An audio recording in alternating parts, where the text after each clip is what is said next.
যে ইরানকে নিষেধাজ্ঞার বানে জর্জরিত করতে চেয়েছিল আমেরিকা, সেই ইরানকেই এখন অনুকরণ করতে যাচ্ছেন ডোনাল্ড ট্রাম্প। ইরানের দামে কম মানে ভালো ড্রোন নজর কেড়েছে ডোনাল্ড ট্রাম্পের। এখন তিনিও ইরানের মতো ড্রোন হাতে পেতে উঠে পড়ে লেগেছেন। ইতিমধ্যে নিজ দেশের কোম্পানিগুলোকে ইরানের মতো ড্রোন তৈরির আহ্বান জানিয়েছেন মার্কিন প্রেসিডেন্ট। আধুনিক যুদ্ধে ড্রোন এক কার্যকর হাতিয়ার। বিশ্বের শক্তিশালী দেশগুলো তাদের প্রতিরক্ষা বহরে যুক্ত করছে নিত্য নতুন সব ড্রোন। বিশেষ করে সস্তা কিন্তু কার্যকর ড্রোনের চাহিদা দিন দিন বেড়েই চলেছে। এমন ড্রোনের প্রয়োজনীয়তা অনুধাবন করতে পেরেছেন মার্কিন প্রেসিডেন্ট ডোনাল্ড ট্রাম্প। তিনি এখন আলোচিত মধ্যপ্রাচ্য সফরে রয়েছেন। বৃহস্পতিবার কাতারে বসেই ইরানি ড্রোনের প্রশংসায় পাতলেন ডোনাল্ড ট্রাম্প। তিনি বলেন, ইরান অনেক ভালো ড্রোন তৈরি করে, তাদের ড্রোনগুলো খুব ব্যয়বহুল নয়, কিন্তু সেগুলো অত্যন্ত দ্রুত গতির এবং প্রাণঘাতী। যুক্তরাষ্ট্রের এমন হাজার হাজার ড্রোন দরকার।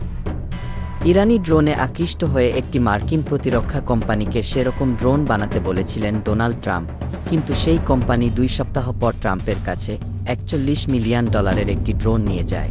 এত উচ্চমহলের ড্রোন দেখে হতাশ হন মার্কিন প্রেসিডেন্ট।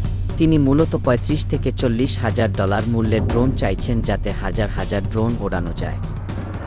সাম্প্রতিক বছরগুলোতে আয়াতুল্লাহ খামেনির নেতৃত্বে সমরস্ত্র শিল্পে ব্যাপক উন্নতি ঘটিয়েছে ইরান। বিশেষ করে ড্রোন শিল্পে তো দেশটিতে রীতিমতো বিপ্লব ঘটে গেছে। দূরবর্তী শত্রুর সাথে যুদ্ধে ড্রোনের নির্ভুল আঘাত হানার ক্ষমতা পশ্চিম এশিয়ার দেশটিকে ক্রমবর্ধমান সামরিক শক্তিকে আরও মজবুত করেছে। ইরানি ড্রোনের কদর ছড়িয়ে পড়েছে বিশ্বজুড়ে। চলমান ইউক্রেন যুদ্ধে ইরানি ড্রোন ব্যবহার করছে রাশিয়া।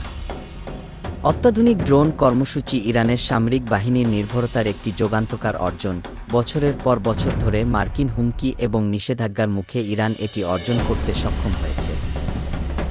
ইরানের ড্রোন শিল্প শুরু হয় সেই 1980-র দশকেই, তবে ড্রোন শিল্পে ইরানের মূল বিপ্লব শুরু হয় 2011 সালে। সে সময় একটি মার্কিন গোয়েন্দা ড্রোন ভূপাতিত করার পর প্রযুক্তি হাতিয়ে নিয়ে